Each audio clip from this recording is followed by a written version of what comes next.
Bismillahirrahmanirrahim. Assalamualaikum warahmatullahi wabarakatuh.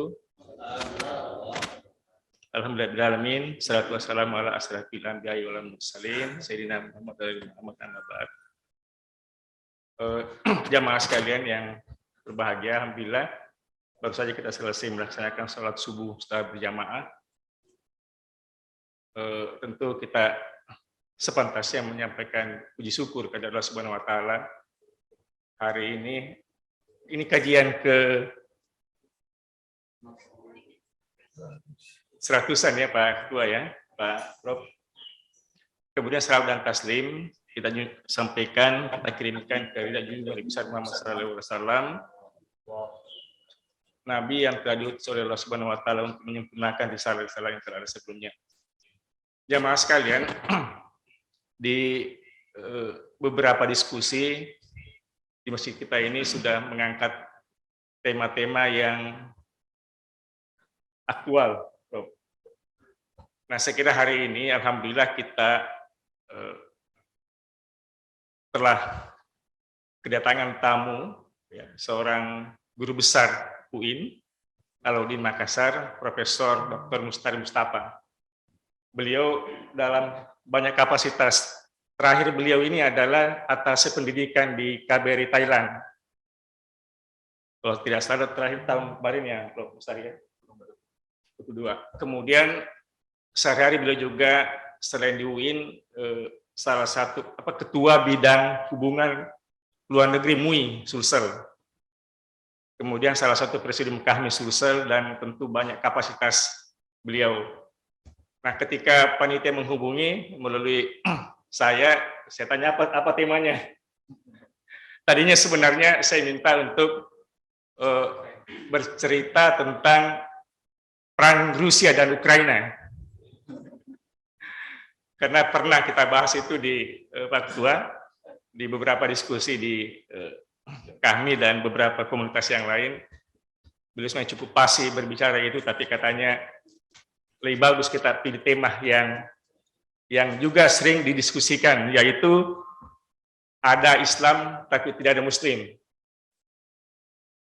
Ya, dan pernah Prof di sini pernah kita bicarakan itu, misalnya ketika ada beberapa jamaah kita mengatakan beberapa survei menunjukkan bahwa negara yang paling Islami itu justru bukan negara yang mayoritas Muslim. Kemudian ketika menampilkan data FAO bahwa ternyata negara yang paling mubasir itu adalah salah satunya nomor 2 di dunia adalah Indonesia. Kita telah, menurut data FAO, bangsa Indonesia membuang makanan satu hari itu rata-rata 300 kg per kapita per tahun. Jadi hampir 1 kg makanan kita buang satu hari. Dan ternyata yang paling tinggi adalah Saudi Arabia, itu 480. Nah, ini menurut kita ini kan bukan sikap yang Islami, ya. Karena Allah Subhanahu mengatakan bahwa innal mubasyirina kana ikhwan setan. Saya kira itu sekedar pengantar. Jadi Prof. Mustari, kita beri waktu kurang lebih 20 menit untuk memberi pengantar, selanjutnya kita diskusi. Silakan Prof. Dan mengingatkan saja bahwa acara kita ini juga disiarkan lewat Zoom dan insya Allah ada YouTube ya, Pak Humas ya. Silakan Prof.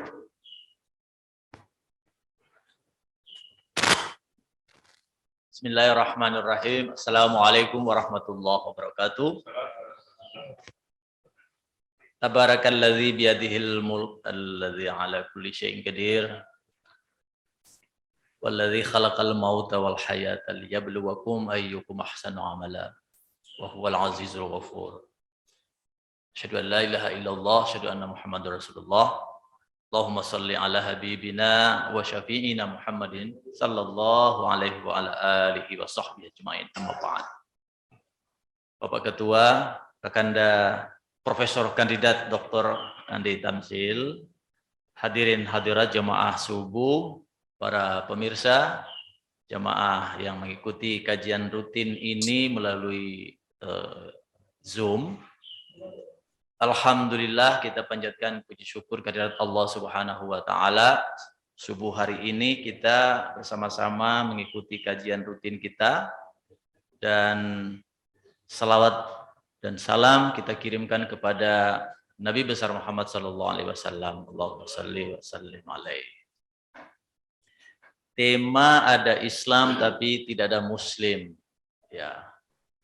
Tadi Kak Andi Tamsil sudah memberikan pengantar, dan saya memang melihat konteks yang kita bicarakan ini lebih banyak ke hal itu. Saya memulai dengan Islam sebagai agama yang terakhir dan agama yang disebut-sebut tidak hanya oleh Allah Subhanahu wa taala. Kalau oleh Allah itu kan sudah kita hafal bersama, al-yauma, ya kan? Hari ini kusempurnakan agama Islam ini dalam surah Al-Maidah ayat 3 itu. Jadi agama yang sempurna, agama yang dicukupkan di dalamnya ajarannya, isinya, dan sudah menjadi agama terakhir yang diridha oleh Allah Subhanahu wa taala. Jadi Islam ini adalah penyempurna, kelanjutan dari agama. Kalau kita masih ingat pelajaran atau pengetahuan kita, agama langit atau agama dari keturunan Nabi Ibrahim itu, atau agama samawi itu, pada dasarnya memiliki satu ajaran, visi, atau katakanlah substansi yang sama, yaitu ajaran tauhid. Tauhid itu adalah ajaran yang merespon tradisi atau budaya umat dari dulu kala, yaitu kita menyembah selain Allah Subhanahu wa taala. Karena memang secara historis ketika kita diciptakan, hal yang paling jelas terang benderang musuh kita inginkan adalah agar kita itu menyembah selain Allah, ya, itu iblis. Karena kita diciptakan sebagai khalifah, dan saat itu yang pertama kali protes secara keras itu adalah iblis. Dan dia inginkan kita menjadi makhluk yang katakanlah berkhianat atau melawan seperti iblis atau jin itu. Terus liar. Jin itu, iblis itu artinya liar. Berbeda dengan kita, insan, al-ins. Ins itu artinya lunak, ya. Pasrah. Jadi kita punya karakter bawaan kita itu adalah lunak, pasrah, atau mudah mengikuti fitrah, kesucian. Ada ayat dalam Al-Quran itu, wa ma khalaqtul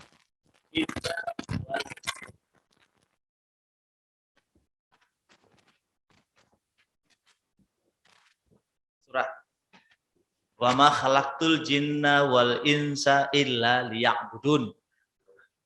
Tidak aku ciptakan jin dan manusia kita ini kecuali untuk beribadah kepada Allah. Pak Quraisy Shihab itu menjelaskan ini jin dan al-ins ini diletakkan secara berdekatan. Nah, untuk mengingatkan satu, bahwa jin itu karakternya adalah liar, membangkang, melawan.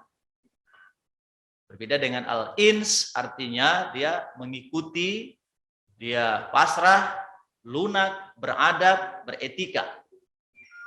Memang kalau di Arab, kalau dibaca ayat seperti ini mungkin langsung mengerti dia. Wih, dekatan ini kita ya, karena kita termasuk saya juga nanti mengingat betul bahwa oh ini mungkin sengaja didekatkan ini agar kita memiliki kesadaran bahwa ada musuh kita ini yang memang pada dasarnya dia berlawanan dengan kita.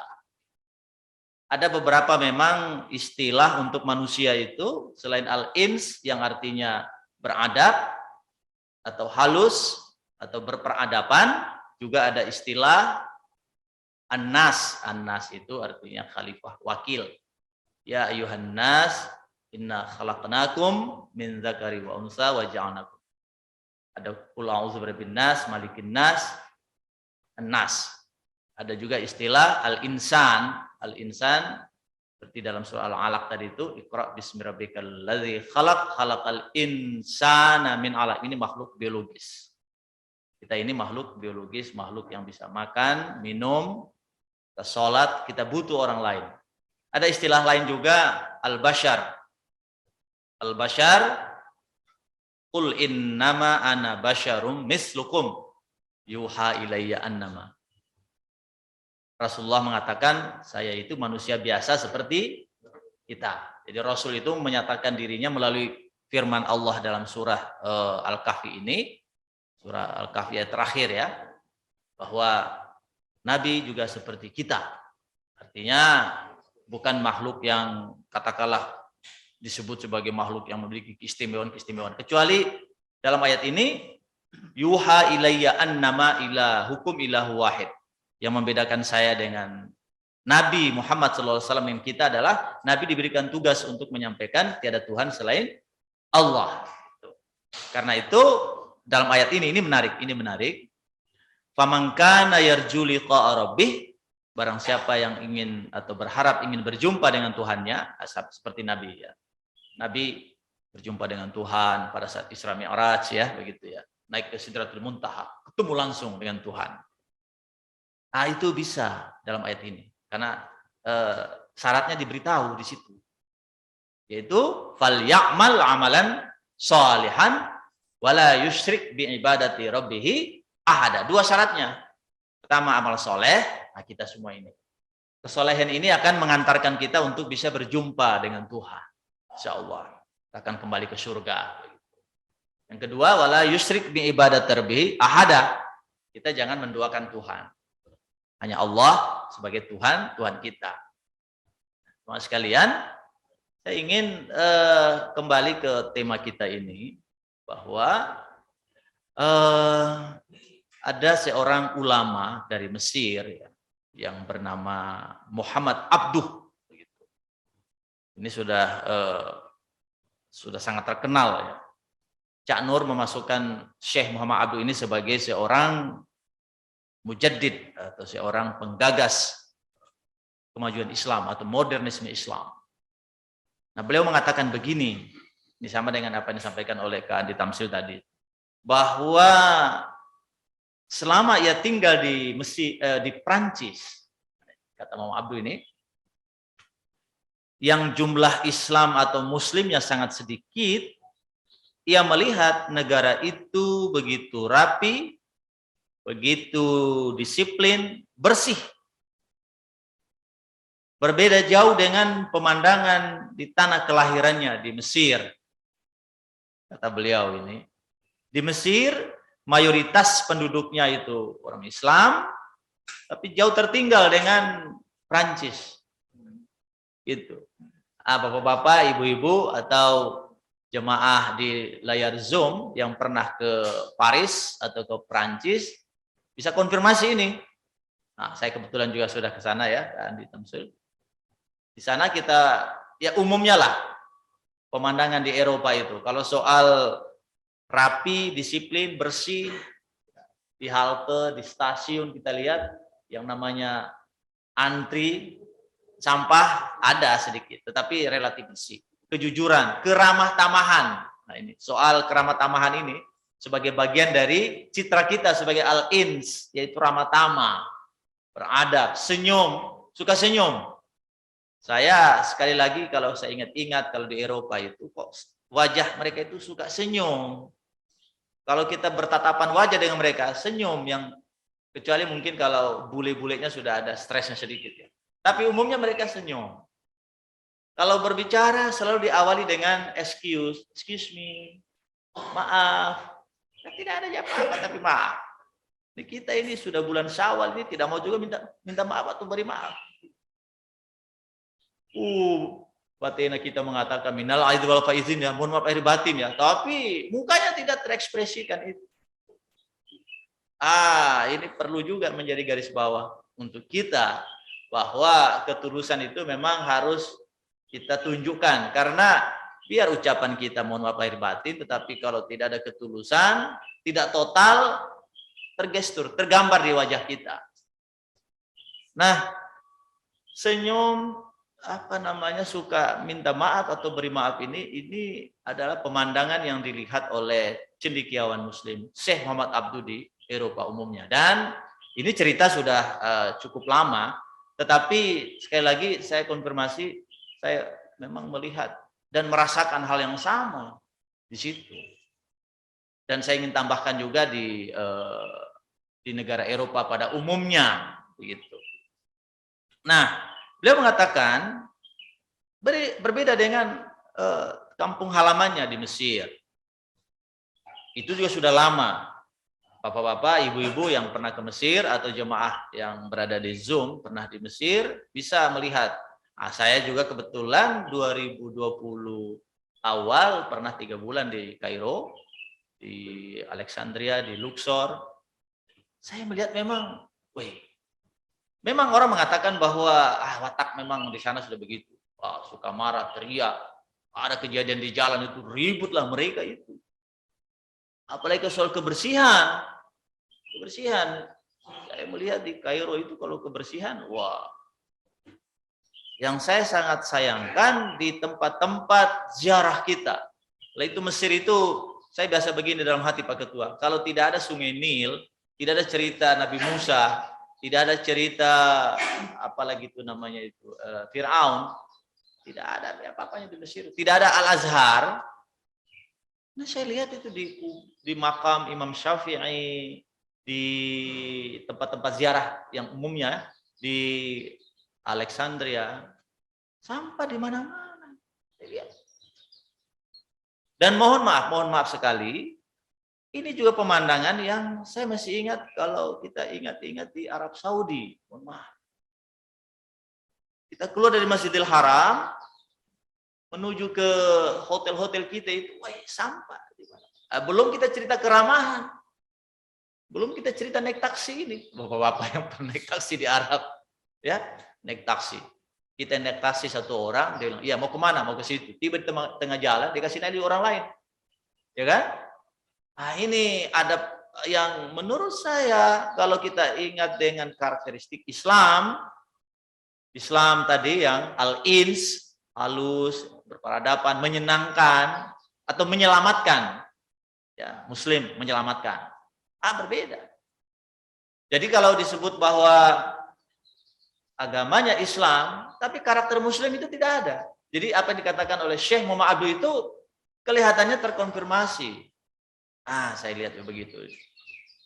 Ya Allah, berbeda jauh dengan kalau tadi kita bandingkan dengan negara-negara yang tidak, katakanlah bukan mayoritas Islam, tapi karakter kehidupan mereka itu mencirikan atau menceritakan sebagai seorang Muslim. Muslim minus syahadat, katakanlah begitu. Perlu juga kita ketahui bahwa di Eropa itu semakin hari semakin banyak orang masuk Islam. Di Inggris, kita tahu kan wali kota London itu sudah Muslim. Jadi di Eropa itu Muslimnya relatif banyak, ada juga.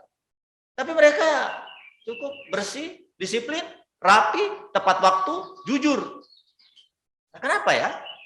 Sama dengan kalau kita menyebut di Singapura. Dan saya ingin ceritakan sedikit. Tadi sudah disinggung oleh Kak Andi Tamsil. Saya baru pulang dari Thailand. 4 tahun saya di Thailand. Saya melihat, merasakan 4 tahun itu karakter atau keramatamahan. Ini saja satu saya yang saya bandingkan. Keramatamahan orang di Bangkok. Saya ada 77 provinsi di Thailand itu, ya 40% lah saya sudah datangi karena tugas ya, Kak ya. Yang namanya ramah tamah itu senyum. Orang Thailand kan suka begini ya, ini. Terima kasih. Hanya memang jarang kita dengar assalamualaikum kecuali di Thailand Selatan ya. Itu. Sana ada 77 provinsi, 68 juta penduduknya. Thailand Selatan ini 14 provinsi.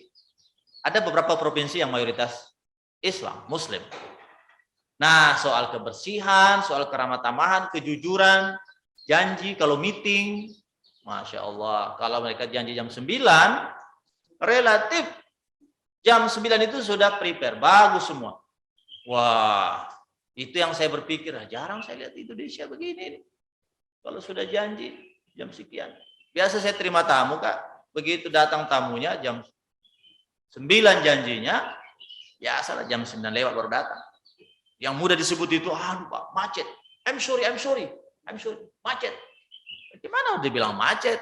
Kalau janji jam 9, datang lagi jam 8. Tidak bisa disebut macet. Orang Thailand kan tahu bahwa dari hotel tak ke sini, kalau jam macet, pasti sekian durasinya. Tidak bisa kita bilang macet.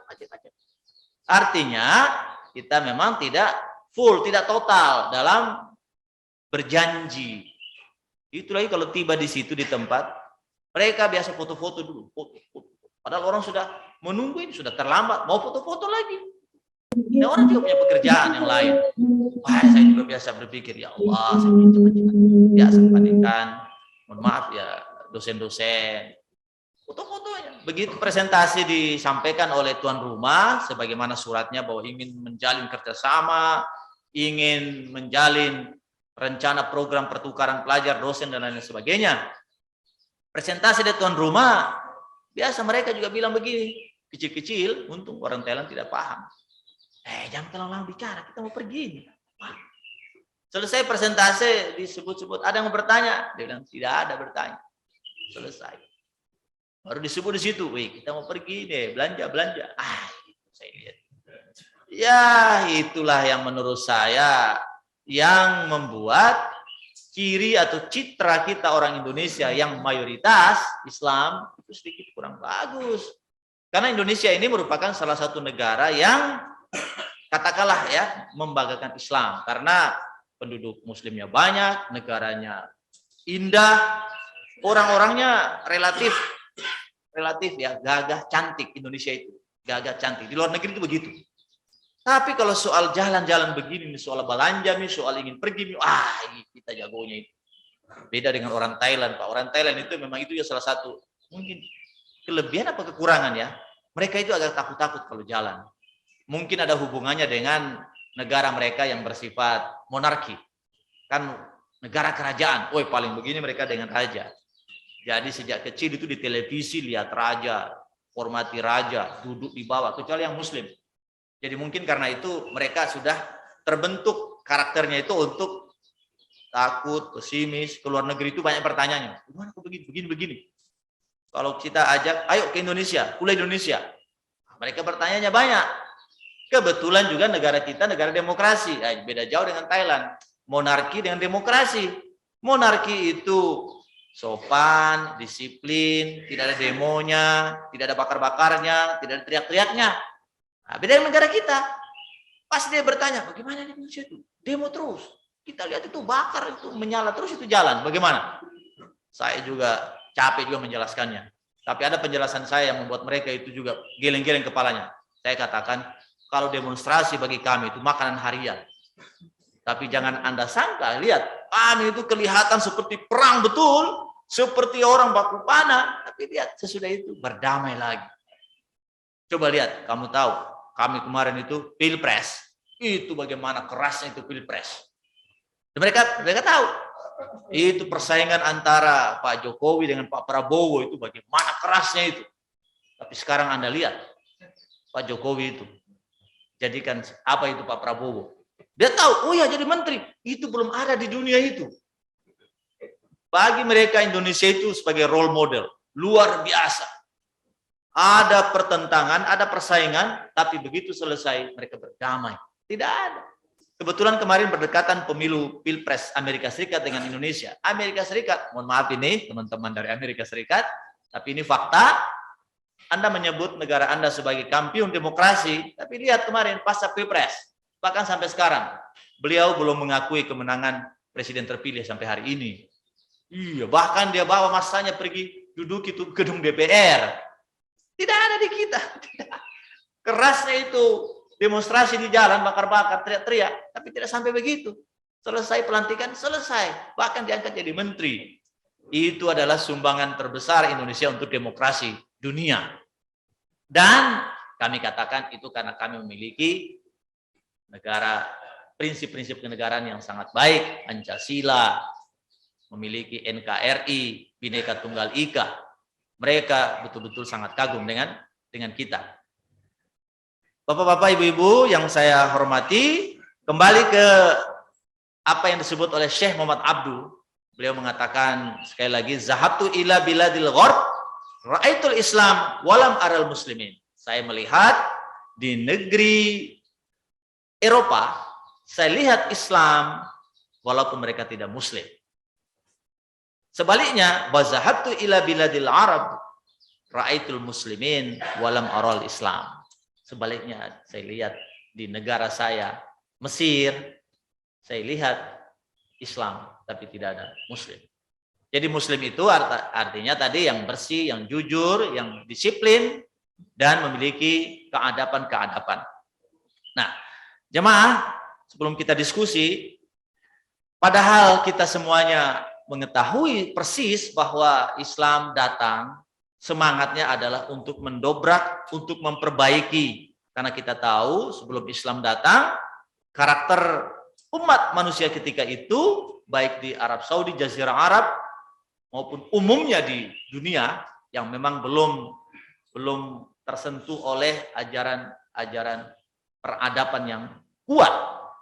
Jadi mereka saling membunuh, kemudian menyembah apa yang mereka anggap sebagai Tuhan, patung dan lain sebagainya, yang secara logika, secara rasio tidak masuk akal sama sekali.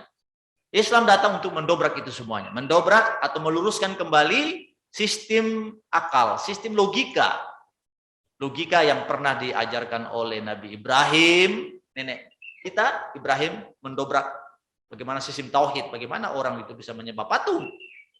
Jadi itu Ibrahim, kita tahu bahwa dia hancurkan patung itu, lalu dia ajak dialog mereka. Ibrahim, kenapa kamu hancurkan patung kami? Apa kata Ibrahim? Ya tanya itu yang patung yang satu, kebetulan satunya tidak dihancurkan. Ini uji logika, hebat Ibrahim, pintar. Orang mengatakan, bagaimana? Kamu mengajak kami untuk berbicara dengan patung, tidak bisa berbicara. Kamu sudah gila Ibrahim. Di situ jebakan Batman masuk. Itu ditunggu Ibrahim. Dia bilang, siapa yang gila? Siapa yang bodoh di sini? Kamu atau saya? Kamu bilang itu Tuhan. Masa Tuhan begitu? Tidak bisa berbicara, tidak bisa membela dirinya. Tuhan macam apa itu? Siapa yang gila? Saya atau kamu? Di situ mulai masuk akal dia. Di situ. Itu dakwah Ibrahim itu dakwah yang betul-betul menggunakan logika. Sampai ke juga Nabi Musa. Nabi Musa juga begitu. Dakwahnya itu langsung berhadapan dengan orang tuanya, bapak angkatnya Fir'aun. Fir'aun menyatakan, wahai Musa anakku, kenapa kamu tidak percaya saya sebagai Tuhan, sebagai bapakmu? Apakah Tuhanmu itu? Ini logika sudah dipakai. Kata Musa, Tuhan saya itu adalah Tuhan yang menciptakan, menghidupkan, mematikan. Ya, ada dalam surah Asy-Syu'ara itu, kalau kita baca itu panjang dialognya itu, sangat menarik sekali. Kata Fir'aun, bapaknya, saya juga bisa melakukan itu Musa. Dia ambil dua orang, yang satu dibunuh, yang satu dihidupkan. Ini buktinya saya bisa menghidupkan, mematikan. Kata Musa dalam surah Syu'ara itu, Tuhanku adalah juga Tuhan orang tua kita, nenek moyang kita, itu adalah Tuhan saya. Mati akal di situ Fir'aun. Nah Fir'aun kan baru lahir kemarin. Kalau Musa mengatakan Tuhan saya adalah Tuhan nenek moyang kita, bagaimana bisa ada Tuhan lahir kemudian? Takis di situ Fir'aun. Di situ Fir'aun tidak bisa berkutik dan akhirnya orang mengikuti ajaran Musa pelan-pelan begitu. Sehingga memang Fir'aun itu sudah dirasuki oleh iblis, setan, nafsunya sudah tidak bisa lagi menerima yang namanya cahaya, nur, ilham. Dia tetap menentang Musa, menentang Allah, hingga dia mengalami keberakhiran di Laut Merah. Nah, bapak-bapak, ibu-ibu, kalau ke Kairo masih ada itu, bukti sejarah itu. Kalau masuk di Museum Nasional, masih ada di situ Fir'aun terbaring. Nah, saya kebetulan berkesempatan melihat itu. Subhanallah, kelihatan giginya, kelihatan jasad Fir'aun di situ. Memang juga sudah disebutkan oleh Al-Quran bahwa Fir'aun akan diawetkan sebagai tanda kekuasaan dan pelajaran bagi kita yang hidup di kemudian hari. Bapak-bapak, ibu yang saya hormati, kalau kita menyadari bahwa kehadiran Islam dari awal adalah untuk mempromosikan, untuk menghidupkan yang namanya budaya hidup bersih, disiplin, maju. Sebetulnya kita ini tidak boleh, atau Islam ini tidak boleh terkebelakang, tidak boleh mengalami apa yang disebut dengan kebodohan, kemiskinan. Karena Islam ini sudah spiritnya itu, spirit kemajuan, spirit ikra. Rasulullah sendiri begitu menerima wahyu ini, sudah menerima ikra. 3 kali disebut ikra oleh Jibril. Sampai Rasulullah mengatakan, ma'ana biqori, saya tidak bisa membaca ya Jibril. Apa yang mau dibaca? Kata Jibril, bismi rabbikal ladzi khalaq. Nama Tuhan yang menciptakan, itu yang kamu baca. Kalau kita juga yang diajak oleh Jibril seperti itu, kira-kira begitu ya, jemaah. Baca. Kita pasti akan, apa mau dibaca? Jawabannya, bismi rabbikal ladzi khalaq. Bacalah dengan menyebut nama Tuhan yang menciptakan. Itu satu. Apa maknanya di sini?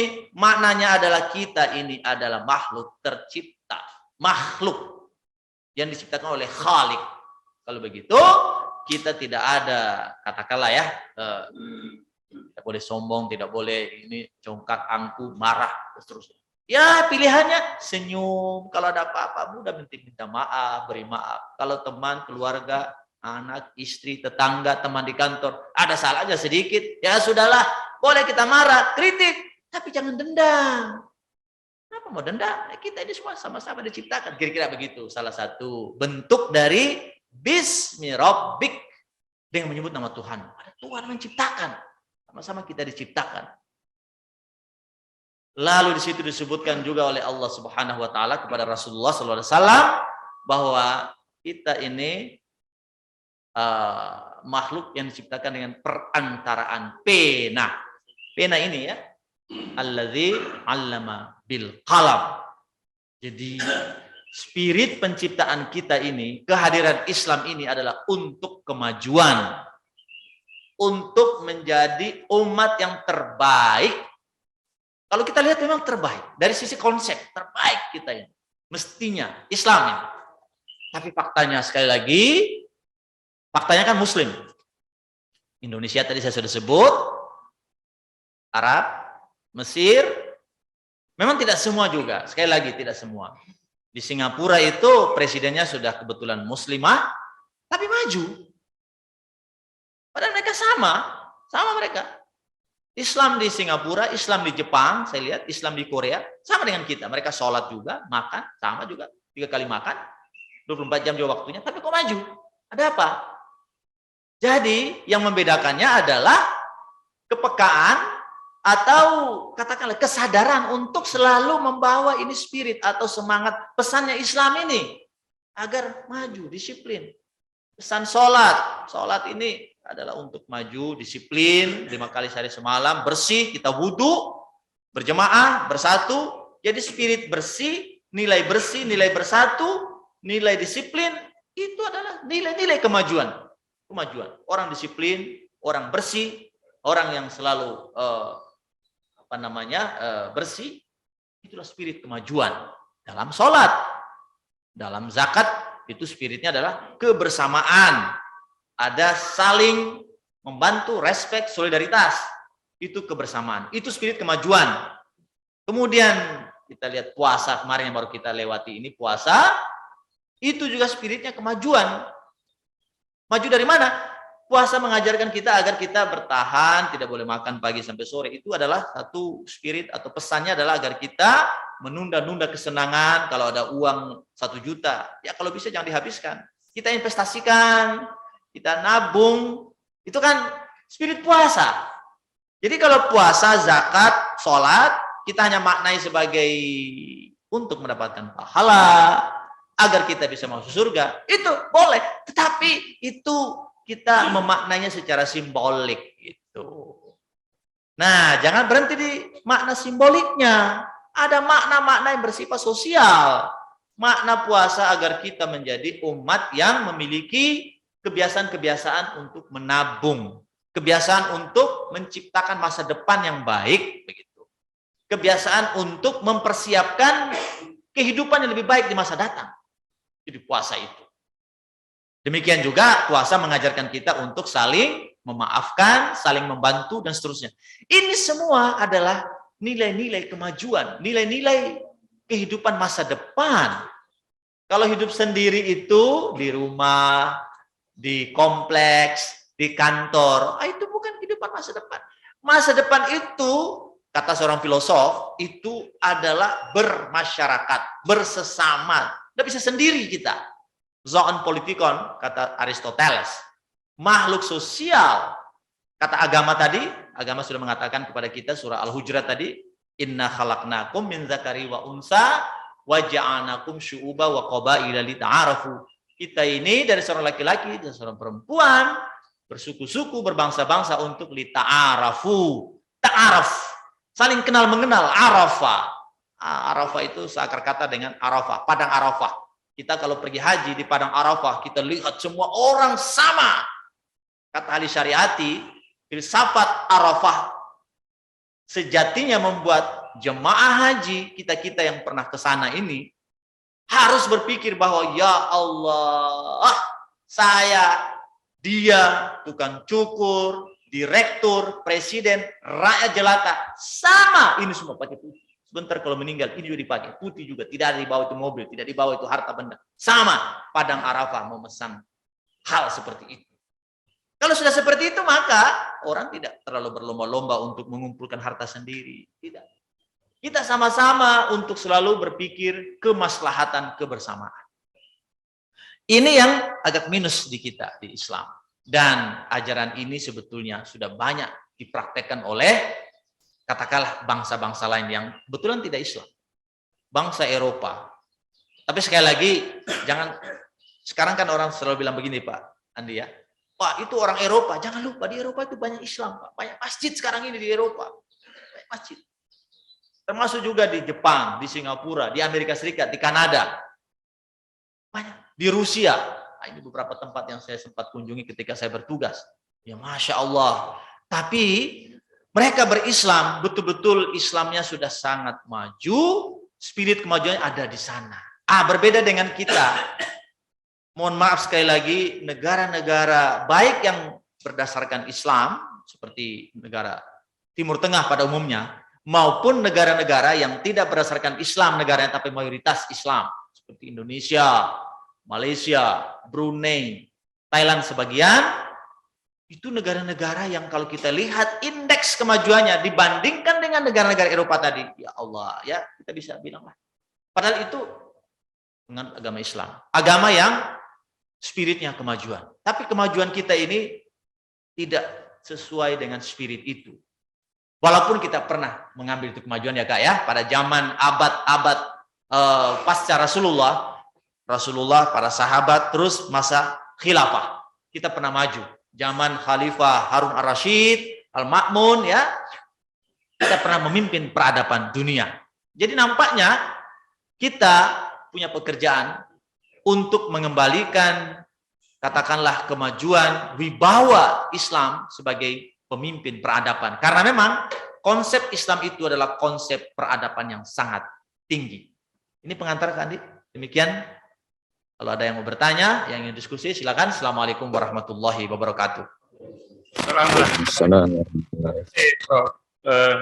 Mustafa, saya kira pengantar yang sangat bagus. Tentang senyum, Prof. Saya pernah dengar ceramah, mungkin ada yang sering pernah mendengar ceramah Dr. Aisyah Dahlan. Katanya kalau kita senyum itu, maka akan keluar hormon yang namanya hormon dopamin dari kelenjar pituitari kita di sini. Tapi senyum itu minimal 7 detik. Dan muka kita lurus. Ada kan orang yang senyum itu 1 detik seperti senyum formalitas begitu ya. Jadi senyum itu kalau mau keluar hormon dopaminnya dari kelenjar pituitari di tengah-tengah sini Pak. Kalau nonton film India itu di tengah-tengah sini, makanya katanya orang India itu sedih pun dia menyanyi, marah pun dia menyanyi, karena itu selalu keluar hormon dopaminnya. Tapi senyumnya itu 7 detik dan wajahnya itu tegak lurus, sehingga senyumnya betul-betul ikhlas ya. Ya, saya kira sekali lagi terima kasih Prof. Mustari sudah memberi pengantar kepada kita. Tentu banyak jamaah ya yang mungkin akan memberikan tanggapan, komentar, ada di Zoom juga. Ya, Prof. Andi Aladin, ini karena banyak yang ingin bertanya, mohon lebih singkat-singkat, ya. Silakan. Silakan, Prof.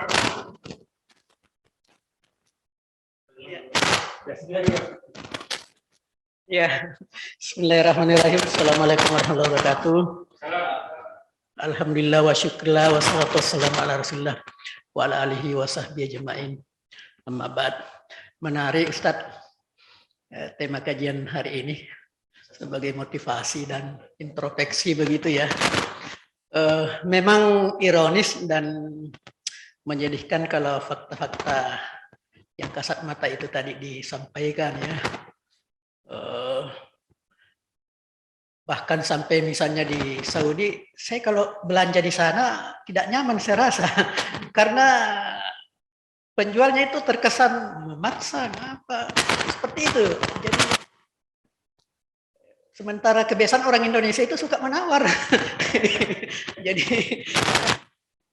seperti itu. Jadi memang banyak hal yang terasa ironis. Pertanyaan saya begini. Apakah di satu sisi orang Barat itu memiliki sifat-sifat sebagaimana karakter Islam karena memang budayanya atau karakternya, dan kemudian kita, apakah kita memiliki sifat-sifat yang tidak dikehendaki tadi itu karena Islamnya atau karena memang karena budaya kita? Saya ada pengalaman, saya setiap tahun berkunjung ke Papua. Karakter orang Papua itu sangat tidak menyenangkan. Dari sisi kebersihan, kalau dia mota itu, ada semprot-semprot di sana sini. Dan itu bukan Islam. Jadi jangan bawa-bawa Islam seolah-olah Islam itu jorok, bukan karena Islamnya. Itu. Di sana saya di Wamena Pak, 2 tahun sebelum COVID.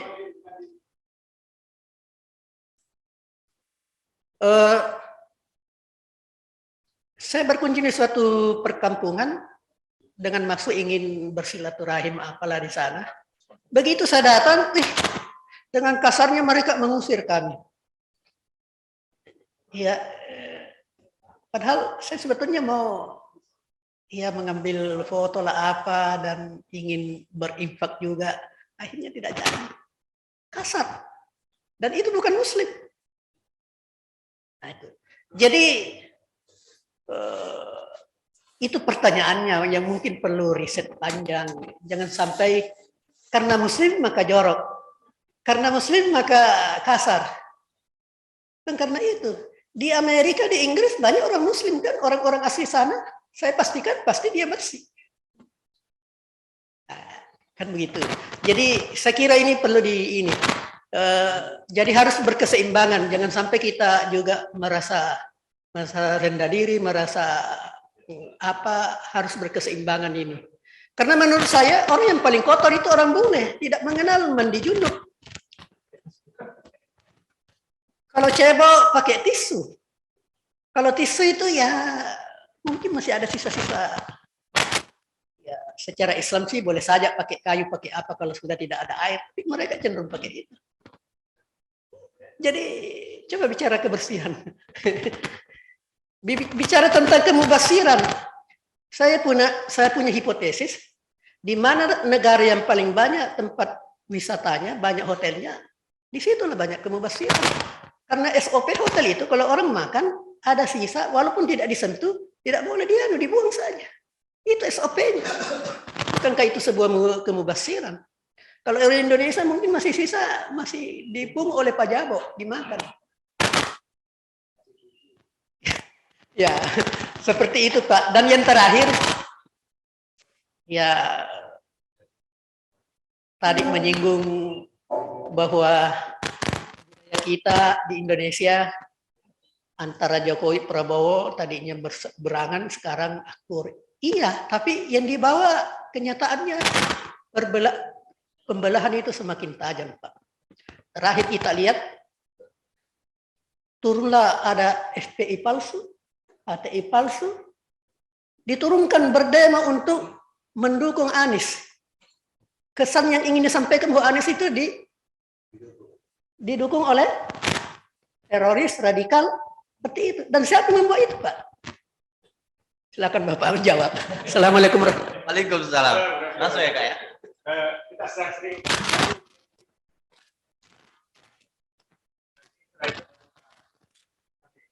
silakan Prof. Mas Ibrahim. Bismillahirrahmanirrahim. Assalamualaikum warahmatullahi wabarakatuh. Terima kasih yang saya hormati para anggota jemaah dan terutama kepada narasumber. Ini mungkin sudah sering sekali diskusikan. Pernah kami juga berdialog dengan Syekh Samsi Ali di Amerika. Yang pernah saya mengirimkan sebuah tulisan saya. Tadi singgung mengenai Syekh Muhammad Abduh, ulama besar dari Mesir, yang pernah sangat geram kepada Renan, yaitu filosof Perancis, karena menganggap Islam itu terbelakang. Maka dengan Renan juga pengamat Timur itu mengatakan, saya tahu persis kehebatan semua nilai Islam dalam Al-Quran, tapi tolong tunjukkan satu komunitas Muslim di dunia yang bisa menggambarkan kehebatan ajaran Islam. Dan Abduh pun terdiam. Satu abad kemudian, beberapa peneliti dari Washington University ingin membuktikan tantangan tersebut, Renan. Mereka menyusun lebih dari 100 nilai-nilai luhur Islam seperti kejujuran, siddiq, amanah, keadilan, kebersihan, ketepatan waktu, empati, toleransi, dan sederet ajaran Islam, ajaran Quran, dan akhlak Rasulullah. Berbekal sederet indikator yang mereka sebut sebagai Islamic Index, mereka datang ke lebih dari 200 negara untuk mengukur seberapa Islami negara-negara tersebut. Hasilnya, Selandia Baru dinobatkan sebagai negara yang paling Islami. Indonesia harus puas di urutan ke 140. Nasibnya jauh dengan negara-negara Islam lainnya yang kebanyakan bertengger di ranking 100 dan 200. Nah, kita nih mau lihat kenapa kira-kira demikian. Kita lihat di Jepang, di Australia, di mana saja, itu memang kentara sekali teman-teman yang menganggap dirinya Islam, tapi kok kebersihannya juga tidak terlalu. Saya tadi barusan cerita dengan Ibu Asneidar, saya katakan pernah itu kami di Jepang, tempat makan kan di sana banyak mangkok-mangkok kecil. Nah, di sana kan budayanya itu setiap habis makan bersihkan, diangkat kembali. Nah, karena teman ini kebetulan mungkin merasa dirinya profesor, dia enggan mengangkat sendiri. Saya katakan tidak bisa, kita ikuti adatnya orang. Dan kebetulan adat mereka, dan itu yang Islami sebenarnya. Jadi karakternya memang dia karakter yang sangat mempertahankan nilai-nilai yang tadi kita katakan, kejujuran, kebersihan. Jadi maaf mungkin kalau dikatakan bahwa kita tidak mungkin kita harus berimbang untuk menilai, tapi memang kebanyakan saya lihat kita tidak terlalu memperhatikan. Orang Bugis juga tahu apa tabe, tapi itu hanya gerakannya. Di hati itu ya mulutnya saja, tapi saya di hatinya tidak demikian. Jadi kadang-kadang saya berpikir, kenapa ya udah antrian itu biar mau ke WC, mau kemana, sampai anak saya juga saya katakan, lihat itu betapa orang sabarnya antrian. Kita orang-orang Muslim gimana? Nggak sabaran. Jadi marilah kita menyadari diri kita sadari, kita menyerobot. Saya di sini supermarket, ada ibu-ibu biasa langsung menyerobot ke depan. Saya duluan karena saya ini.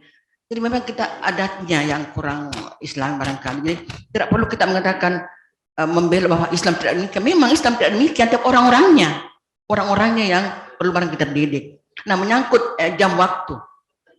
Waktu kami mengikuti di Australia short course, di sana itu jamnya bukan seperti kita jam 7:30, 8:30. Di sana jam 7:15, jam 7:12 kumpul di lobi. Jam 7 22 kita ke tram. Jadi memang ukuran waktunya itu diukur dengan menit. Jadi itu mungkin pembiasaan untuk kita disiplin. Jangan seperti kita jam 7.30, 8.30. Jadi interval itu yang kita yang biasa teledor, tidak disiplin. Jadi mungkin perlu barangkali pembenahan bagaimana kita menetapkan waktu supaya kita disiplin. Juga pendidikan di rumah yang perlu sangat diterapkan kejujuran. Kenapa banyak korupsi? Ya karena memang sejak awal, sejak kecil memang tidak terbiasa dengan disiplin dari orang tuanya, kejujuran. Mungkin memang perlu kita sendiri di rumah masing-masing. Saya anak satu kecil pernah tidak berbohong soal makanan dia sisa, tidak mau mengaku. Saya pukul dia, saya pukul dengan berbahasa cubit sampai bapaknya marah-marah. Tapi saya katakan tidak bisa, saya harus didik anak ini untuk mengaku. Setelah itu tidak pernah lagi dia bohong, sudah takut. Walaupun ada yang mengatakan itu budaya memukul itu adalah melanggar HAM, tapi saya katakan anak saya ini penuh dengan ajaran cubitan sampai dia besar. Kan memang kita harus keras. Jadi jangan juga kita terlalu menganggap bahwa dengan budaya harus tidak boleh memukul, tidak boleh apa. Sampai sekarang saya tetap percaya bahwa memang kadang-kadang kita keras. Dan dalam Islam juga memang ada budaya-budaya ada ketentuan kalau memukul harus dibawa ini, tidak boleh begini, ada ketentuan. Jadi tetaplah kita pelihara apa yang dalam Al-Quran segera insya Allah. Karena kita ini kadang-kadang melanggar orang Islam. Jadi tidak perlu kita merasa kalau kita menyoroti orang Islam, kita membela bahwa itu tidak benar. Memang benar sekali bahwa kita orang Islam banyak sekali yang melanggar. Karena didikan orang tua kita tidak keras waktu kecil. Ya, besar sudah korupsi, besar sudah macam-macam. Nah, jadi mungkin kita kembali, marilah kita masing-masing mendidik keluarga kita agar mendidik soal-soal yang kita pandang enteng selama ini, soal kebersihan, soal kejujuran, soal akhlak Rasulullah. Pokoknya innama bu'istul liutammima makarim akhlak. Memang Rasulullah menurunkan akhlak pada manusia untuk memperbaiki manusia. Sekira ini saja. Sekian. Wassalamualaikum warahmatullahi wabarakatuh. Assalamualaikum warahmatullahi wabarakatuh. Makasih Prof. Selanjutnya Pak jawab dulu. Atau enggak apa-apa di kumpul saya dulu. Ya. Kumpul saya dulu, enggak apa-apa. Silakan Pak Sahri dulu baru Pak Ustaz. Dari Zoom juga satu. Ya, nanti dari Zoom satu. Jadi silakan. Bismillahirrahmanirrahim. Assalamualaikum warahmatullahi wabarakatuh. Alhamdulillah, syukurillah. Yang terhormat Bapak Pemateri, moderator dan para jamaah yang saya sama-sama hormati. Pertanyaan saya, Ustaz. Jadi memang tadi judulnya Islam yes, Muslim no. Jadi memang ada istilah juga sekarang katakan Islam identitas. Ya, tanpa Islam yang benar. Nah, sekarang mungkin ada kiat-kiat yang tertentu untuk bisa bagaimana menegakkan ini supaya Islam dia Muslim juga. Ya. Yang kedua memang di zaman Nabi itu ada istilah-istilah teroris, ada istilah apa ya? Karena sekarang ini seakan-akan Muslim ini dipojokkan dengan istilah-istilah seperti itu. Nah, bagaimana ini meluruskan itu kondisi-kondisi seperti itu, karena di Indonesia ini marah sekali tentang masalah ekstremis, teroris, seakan-akan Islam yang disudutkan. Nah, bagaimana ini meluruskan ini? Kemudian yang terakhir, Prof, ini masalah memang Islam ini kita seperti tadi digambarkan Islam yes tapi Muslim. Ini di Indonesia ini memang bertentangan. Kita ini seakan-akan memisahkan antara masalah tauhid dengan sosial, sehingga muncul seperti penyeleweng apa istilah sekarang ini ya, muncul penyalahgunaan ini apa istilah sekarang ini, banyak apa banyak apa namanya ini, bukan yang ngambil uang negara. Banyak korupsi. Ini banyak korupsi, ini terkenal di Indonesia. Nah, bagaimana ini sebenarnya? Satu sisi memang kita ini agama tauhid, satu sisi seperti dipisahkan antara tauhid dengan padahal ini dua ini tidak bisa dipisahkan. Bagaimana ini, saya mau tanggapan dari Prof. Terima kasih. Sebelumnya mohon maaf. Langsung ke Pak Ustaz Mujahid, baru kita ke Zoom. Silakan yang di Zoom bersiap-siap setelah Mujahid. Assalamualaikum warahmatullahi wabarakatuh. Kalau kita melihat ayat wala talbisul haqqa bil batil wa antum, jangan engkau campur adukan antara yang hak dan yang batil. Itu Islam, itu tidak hanya budaya, bukan akhlak. Dia mengandung 3 akidah, syariah, akhlak. Jadi jangan bawa-bawa Islam ke yang tidak sempurna. Ya, jadi itu barat, itu budayanya memang begitu bagus. Nah, itu bagian dari akhlak. Ya, kalau dalam Islam akhlak, tapi kalau dalam barat etika, tapi kalau timur itu adat. Ya, jadi ada adab, etika, akhlak. Jadi kalau dalam Islam itu akhlak. Jadi Islam itu sempurna akidah, syariah, akhlak. Nah, jadi tidak boleh dicampur, karena banyak orang mengatakan saya melihat Islam di Barat. Itu bukan Islam yang dia lihat, itu budaya, akhlak, budayanya begitu memang, tapi akidahnya, syariahnya itu tidak benar.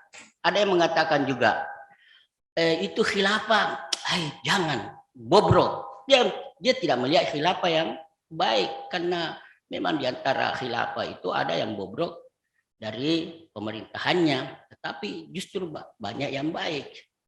Kemudian juga dia melihat ISIS, bahwa banyak ISIS itu hafal Quran, tapi mereka ini jangan dicampur adukan antara hafal Quran dengan akhlak yang buruk. Jadi yang baik harus diikuti. Bahwa negara yang terjadi perselingkuhan paling tinggi di dunia itu adalah Thailand.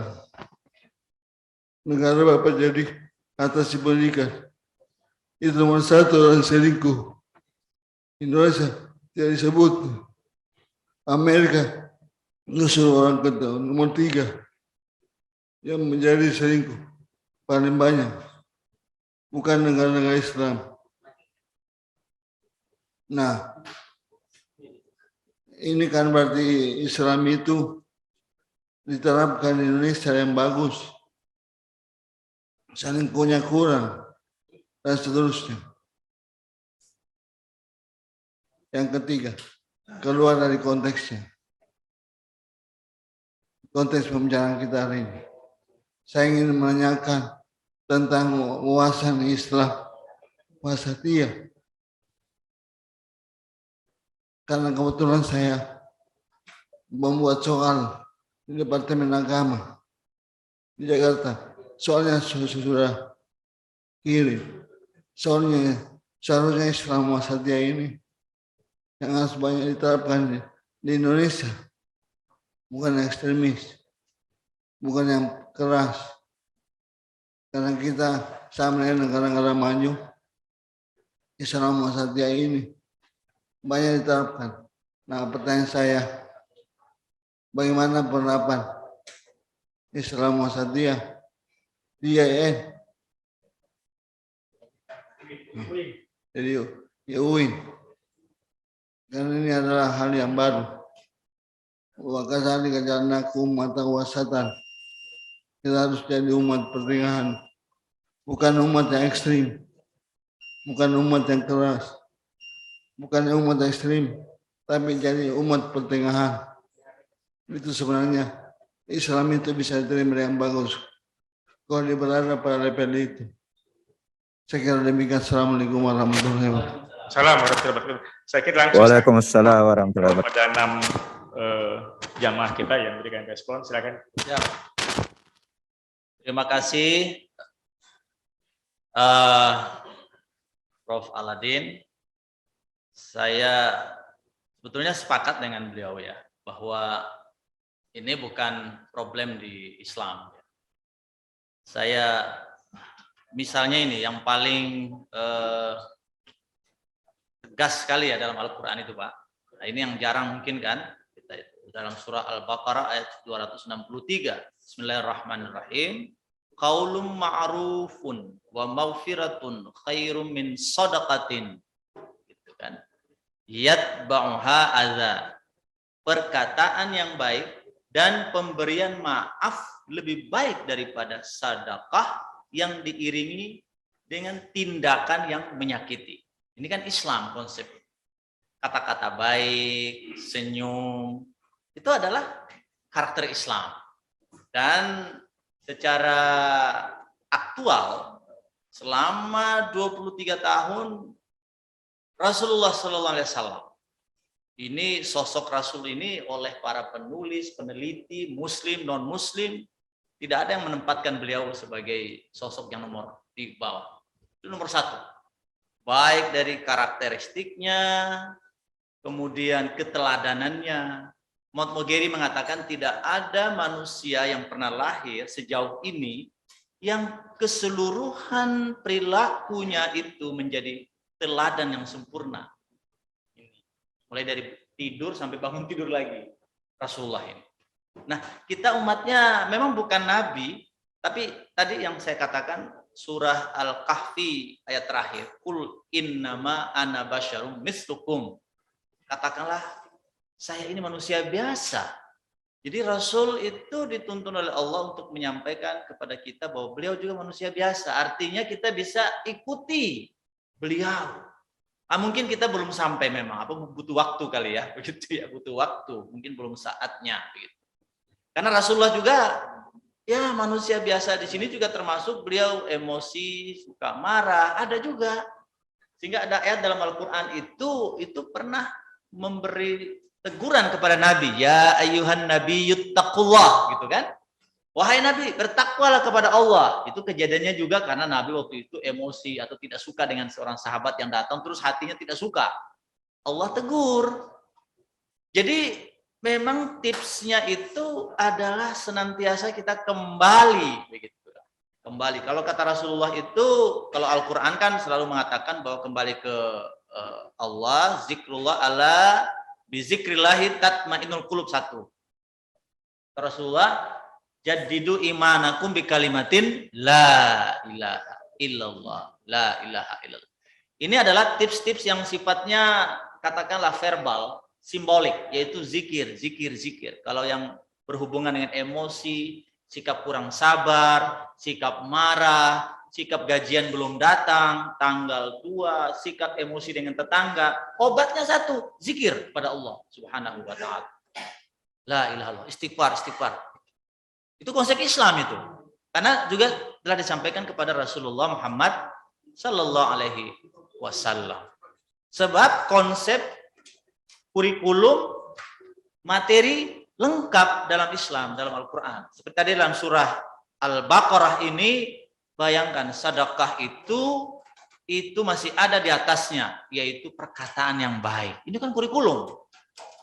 Nah, saya kira kita saat ini mungkin bersabar menunggu, jangan juga memperparah situasi karena ada hal yang biasa kita tidak sabaran, yaitu ketimpangan yang ada di depan kita, itu kita respons dengan tindakan yang justru memperkeruh suasana.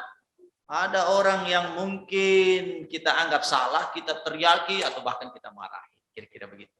Jadi ada kombinasi yang utuh di situ, sabar, kemudian ada wawasan yang cukup memadai, ya kemudian kita berzikir kepada Allah. 3 itu. Mungkin itu yang perlu kita lakukan di saat ini.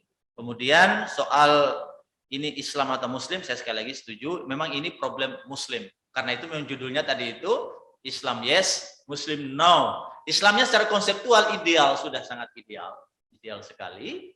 Tapi ini, kalau dihubungkan dengan faktor budaya, bukan faktor Islam, mungkin iya. Tadi ada contoh di Papua, contoh di Eropa, mungkin mereka memang sudah punya budaya seperti itu. Mungkin faktor lain juga. Ini ada penelitian bahwa soal pertumbuhan dari seorang anak manusia, gizi, pendidikan, dan lain-lain sebagainya itu. Ini semua berkorelasi dengan etika, korelasi dengan achievement. Mereka punya penampilan, performance. Mereka yang suka sabar, suka sedikit agak beradab, itu ada korelasinya dengan faktor-faktor pertumbuhan, gizinya dan lain-lain sebagainya. Atau faktor sejarah masa kecilnya. Gitu. Ini beberapa hipotesa juga yang kita bisa pertimbangkan, tapi juga kita perlu sikapi terus-menerus. Nah, Ibunda Prof. Masrurah, ya saya setuju juga memang ini, kalau mencari komunitas yang ideal, ya memang komunitas ideal ini kalau menunjuk satu komunitas tertentu, memang mungkin kita sulit menemukannya. Tetapi kalau kita melihat ideal itu, kita ambil dari misalnya ya, kalau soal disiplin, tadi Pak Ketua, Pak Amir mengatakan bahwa pernah hilang, apa itu tadi? Hilang di mana itu? Di Amerika Serikat, di San Francisco, kemudian ketemu lagi. Cerita ini banyak juga. Saya juga di mana itu, di Schiphol, Amsterdam, tertidur 2 jam, kita transit 8 jam di situ. Dompet saya jatuh di situ di bawah. Saya bangun tidur itu sudah mau boarding, dompet ada di bawah. Jadi saya rasakan saya tertidur sampai 3 jam lebih, dompet ada di bawah, masih utuh di situ. Bagaimana kalau dimandai itu dompet tadi jatuh begitu? Iya. Saya punya teman juga Pak Amir begitu. Laptopnya di mana itu, di Hanover di Kanada, itu di X-ray itu, tiba di sebelah tidak ada laptopnya. Sudah ada kegaduhan, sudah dia marah-marah. Saya tidak percaya orang Kanada. Katanya orang jujur-jujur. Terus tiba di kota Halifax, 1 minggu di sana beliau berada, kembali itu laptop, datang ketuk polisi. Ini punya Anda? Entah gimana ceritanya itu. Wah, langsung balik lagi dia punya. Wah, saya akui. Jadi ini ketidaksabaran ini sebetulnya ini. Jadi Ibunda Prof, saya memang setuju. Ini adalah soal policy, soal kebijakan, soal pendidikan kita, Prof. Menurut saya. Saya ingin cerita lagi di Thailand. Di Thailand itu saya lihat satu, anak-anak itu memang di usia PAUD itu sudah diberi tab satu-satu oleh pemerintah. Satu gadget ya, tab itu. Tapi sudah diprogramkan. Bukan tab yang bisa diakses semua sudah diprogramkan oleh pemerintah, oleh Departemen Pendidikan. Jadi mereka hanya bisa mengakses dalam tab itu untuk acara-acara pendidikan. Dan yang saya lihat cukup menarik di sana itu Pak Amir adalah di Thailand itu kalau orang di sekolah diajarkan disiplin, diajarkan antri yang bagus, diajarkan menghormati guru, kalau mereka tiba di jalan itu tidak ada cerita orang tawuran, cerita apa-apa, tidak ada mereka nonton televisi DPR, DPRD berkelahi di situ. Di televisi ada acara infotainment itu artis-artis yang isinya adalah hanya masalah-masalah pribadinya para artis. Jadi menurut saya, Bunda Prof, pendidikan kita ini memang menurut saya, kita di sekolah, di kampus, kita sudah memiliki usaha yang maksimal. Tapi ketika anak-anak kita tiba di jalan, mereka lihat orang tidak antri, mereka lihat mobil klakson-klakson, hancur pendidikan kita di sekolah. Jadi menurut saya harus ada satu upaya sistem yang sifatnya terintegrasi dengan baik. Ini pemerintah menurut saya di sini. Pemerintah memiliki otoritas di situ. Supaya apa yang didapat oleh anak-anak di kelas itu tidak tidak rusak oleh fakta-fakta di luar. Nonton televisi anak-anak lihat orang berkelahi, dia masih diikuti juga.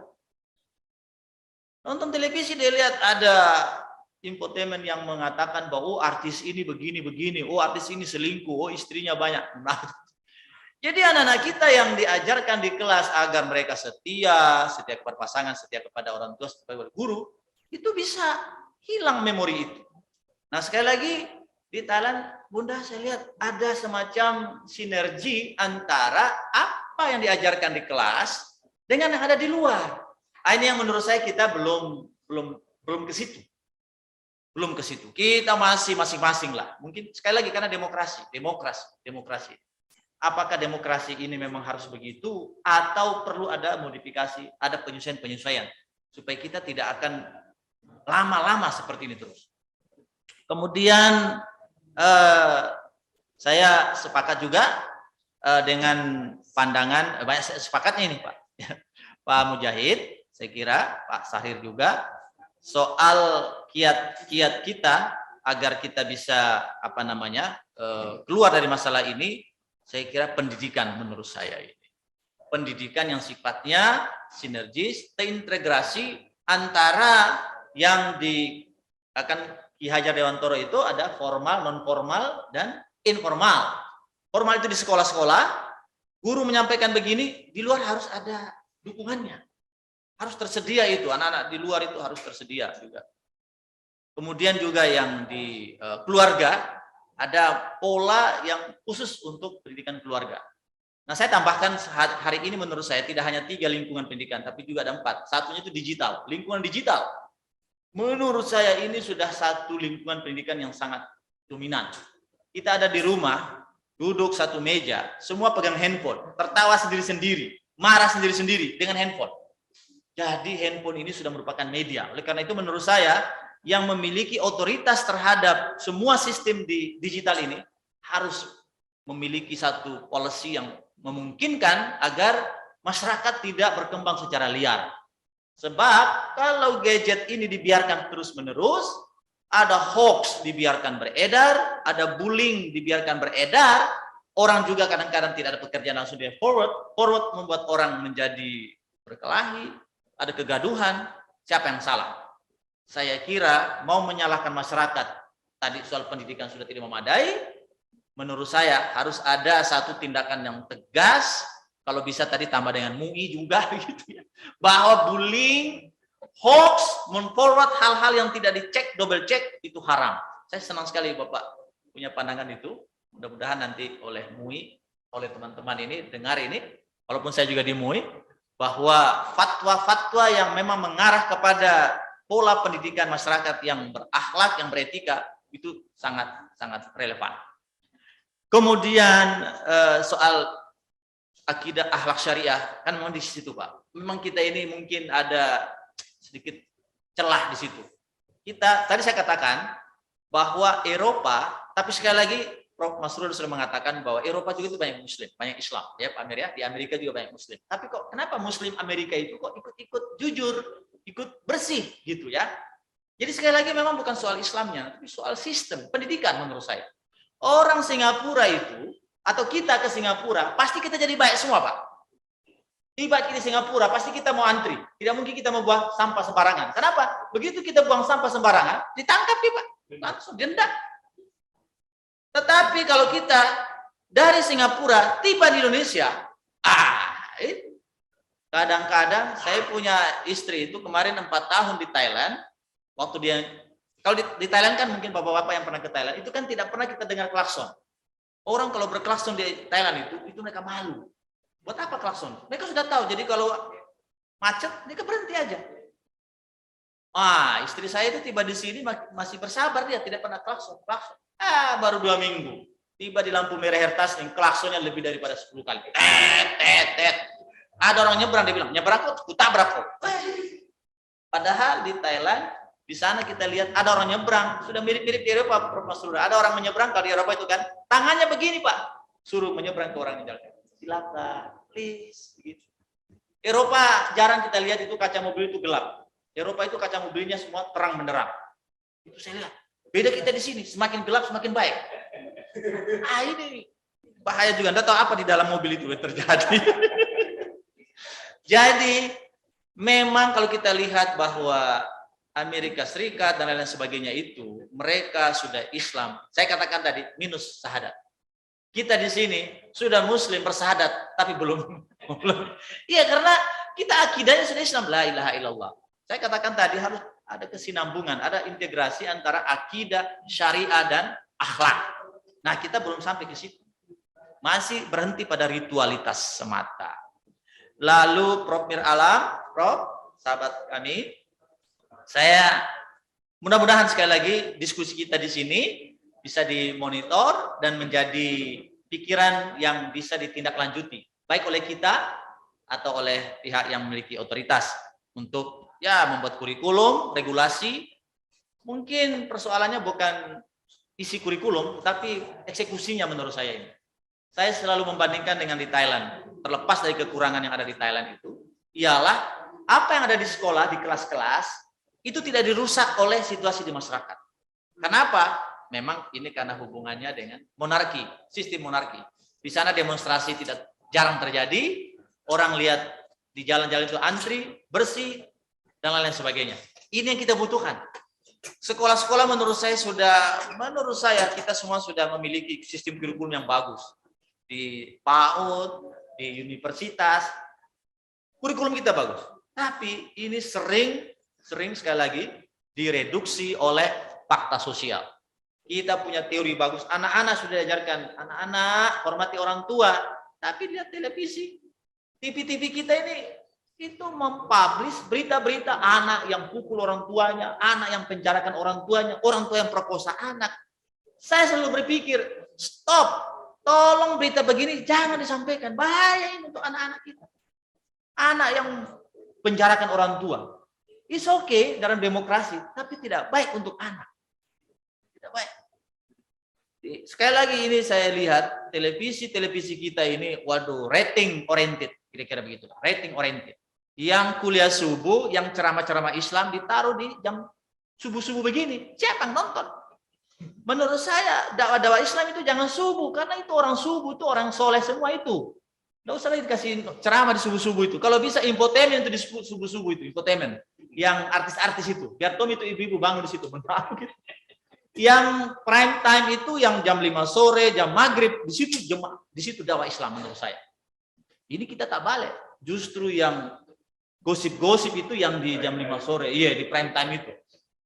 Justru berita-berita kriminal, penjambretan, demo-demo itu jam 5 sore. Itu diikutin anak.